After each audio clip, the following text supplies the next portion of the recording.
Fellow Gambians, no one doubts the existence of the coronavirus pandemic and the destruction it is causing to life and economies around the world.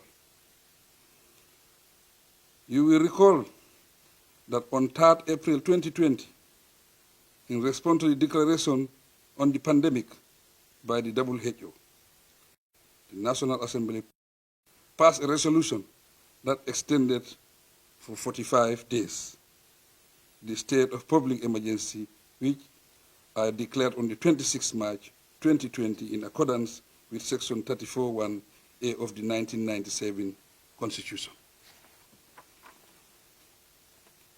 At the time, only 2 COVID-19 cases were confirmed in the Gambia, whereas 171 other countries were reporting alarming levels of infections. As at the date of my declaration, according to the WHO, the virus had killed 20,834 people globally. Today, the number has increased to over 300,000. This makes it ever more necessary for stricter measures to be taken. To respond squarely to the situation, my government adopted a number of measures through emergency regulations pursuant to the Emergency Powers Act.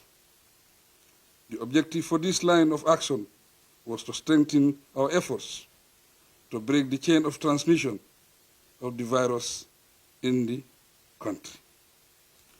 Regulations were also laid down to ease the expected hardship that would arise from the measures and regulations.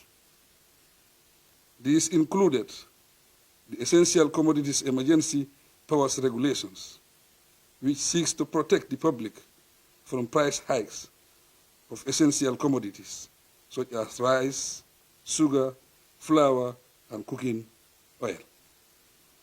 To ensure adequate food supplies in the country, the export of essential commodities during the state of the public emergency was banned. Other regulations included restrictions on public transportation, open markets, and the closure of non-essential public places were part of the efforts to break the chain of transmission of the virus in our country. The government is very much aware that strict measures imposed during the state of the public emergency would affect lives in many ways. But handling COVID-19 is a matter of survival and saving lives first, and not about individual interests. As of today, 19 May 2020, the Gambia has 24 official confirmed cases of coronavirus infections and 1 reported death. Our immediate neighbor, Senegal, has over 2,400 cases and 25 reported deaths. Globally, over 4.5 million people have now been infected, with over 300,000 reported deaths.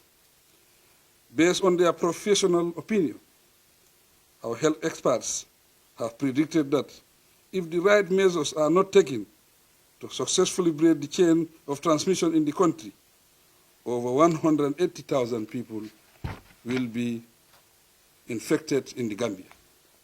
This will result in an estimated death toll of over 9,000 people.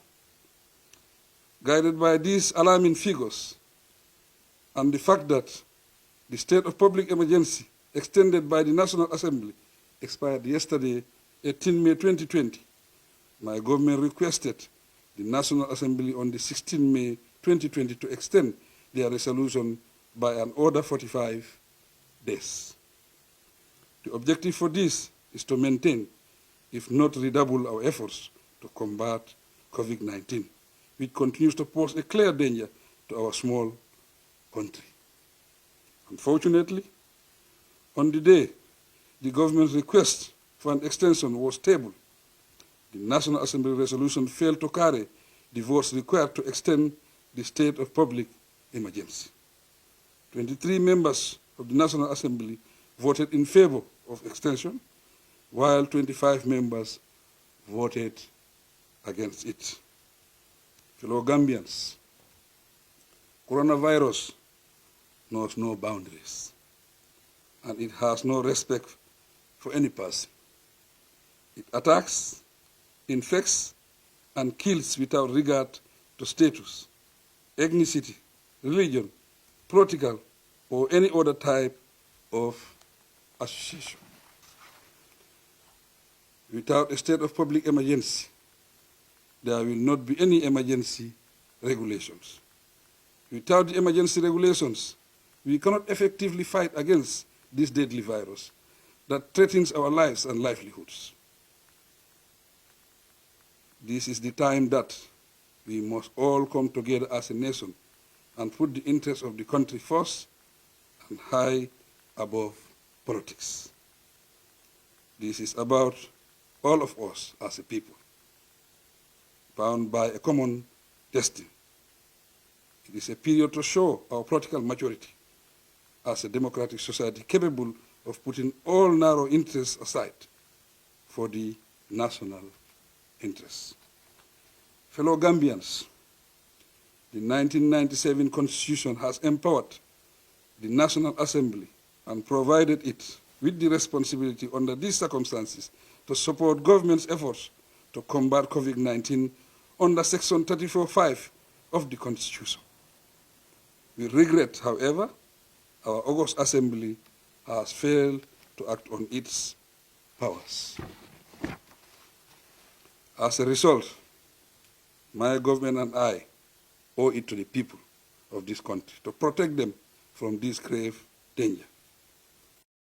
It is my duty to act, and it amounts to a deadly abdication of responsibility if I fail to take the right action in the face of an obvious threat to the lives of our people. In light of this, I have evoked the powers conferred on me by Section 34(6) of the 1997 Constitution to further declare by proclamation published in the Gazette effective today, 19 May 2020, that a state of public emergency continues to exist in the whole of the Gambia.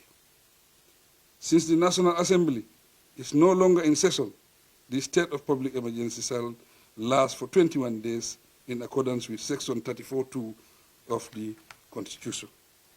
Accordingly, I have also reissued the emergency regulations that were in force before the state of public emergency expired. They include the regulations declared on the 26th March 2020 and extended by the National Assembly on the 3rd of April 2020. These reissued emergency regulations shall also continue to be enforced in line with the proclamation that I have made today. I call on the general public to appreciate that this is in the best interest of the whole nation, and I pray that Almighty God continues to bless and strengthen us as a united people. I thank you for your kind attention.